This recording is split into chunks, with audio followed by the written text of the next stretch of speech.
Nearly 200 leaders will gather in Paris later this month to discuss climate change. Now, last year's UN climate conference was held in Peru, where countries made commitments to reduce greenhouse gas emissions. Dan Collins reports now on the progress made since then and the challenges ahead.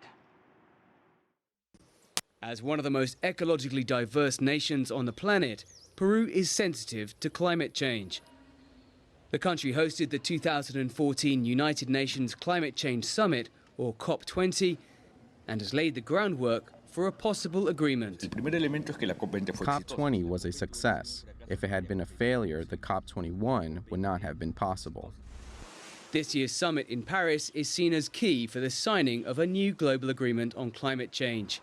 Current commitments from countries on greenhouse gas emissions ends in 2020, but scientists warn emissions continue to rise, pushing us to the point where global warming becomes catastrophic and irreversible.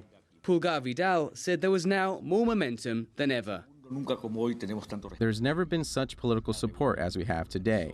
Just recently, we've had the meeting organized by the UN Secretary General Ban Ki-moon, President Holland, President Humala, with 35 heads of state. We've had the joint commitments of China and France, China and the US. But experts say much will depend on individual national pledges to cut emissions. Peru's main challenge is halting emissions from deforestation, which are projected to soar unless it can halt threats from the palm oil industry and illegal logging and mining. By 2030, Peru has committed to cut its emissions by 20% and is aiming for 30%. Its contribution may seem small compared to larger economies like China and India, but environmentalists say only with a unified response will disaster be averted.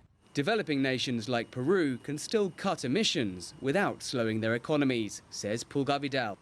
This year's international proceedings are showing us that if you look away, you lose, and the development train passes you by. As world leaders are just weeks away from a deadline for an unprecedented carbon-cutting deal, small developing nations like Peru can be an example to others. Dan Collins, CCTV, Lima.